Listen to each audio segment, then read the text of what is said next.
സ്വന്തം അമ്മയുടെ അടുത്തുനിന്നും പെങ്ങളുടെ അടുത്തുനിന്നും ഭാര്യയുടെ അടുത്തുനിന്നും ടോക്സിസിറ്റി അനുഭവിക്കുന്ന ഒരുപാട് പുരുഷന്മാരുണ്ട്. അപ്പൊ അങ്ങനെയുള്ള ആളുകള് അവരുടെ സങ്കടം ആരോടെങ്കിലും പറയുമ്പോൾ തന്നെ അതിൽ ചിലപ്പോൾ അവരുടെ ചൈൽഡ്ഹുഡിൽ ഉണ്ടായിട്ടുള്ള അബ്യൂസ് ഉണ്ടാവാം, ആരെങ്കിലും അവരോട് മിസ്ബിഹേവ് ചെയ്തതുണ്ടാവാം, അവരുടെ ജോലിയിലുള്ള അവരുടെ ടെൻഷൻ ഉണ്ടാവാം.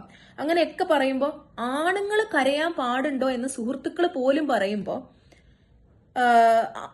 അതായത് നമ്മുടെ ഫ്രണ്ട് ഇറസ്പെക്റ്റീവ് ഓഫ് ജെൻഡർ നമ്മുടെ ഫീലിങ്സ് റെക്കഗ്നൈസ് ചെയ്യാതിരിക്കുമ്പോൾ, ശരിയാണ് ഞാനൊരു പുരുഷനാണ്, എന്റെ കണ്ണീന്ന് കണ്ണീര് വരാൻ പാടില്ല എന്നുള്ള ഒരു രീതിയിൽ ചിന്തിച്ച് ആ പ്രഷർ മുഴുവൻ താങ്ങി അതുകൊണ്ട് പല രീതിയിലുള്ള മെന്റൽ ഹെൽത്ത് കൺസേൺസ് ഉണ്ടാവാൻ ഒരു കാരണവശാലും അനുവദിക്കരുത്. ആണാവണ്ട, ആണത്തം ഉള്ളതുകൊണ്ട് ഞാൻ കരയില്ല എന്ന് വിചാരിക്കേണ്ട. കറക്റ്റ് സമയത്ത് സഹായം ചോദിക്കുക, അതിൽ തെറ്റില്ല.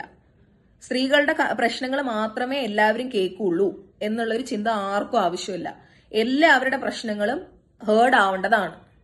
വിമൻസ് ഡേ അല്ലെങ്കിൽ വാലന്റൈൻസ് ഡേ എന്നുള്ള ഒരു പ്രത്യേക ചില ദിവസങ്ങളിൽ പ്രത്യേക ചില കാര്യങ്ങൾ ചെയ്യുക എന്നുള്ളത് മാത്രമല്ല, അല്ലാത്ത ദിവസങ്ങളിൽ ഇതെല്ലാം ഹേർഡ് ആവേണ്ട കാര്യമുണ്ട്. Women's day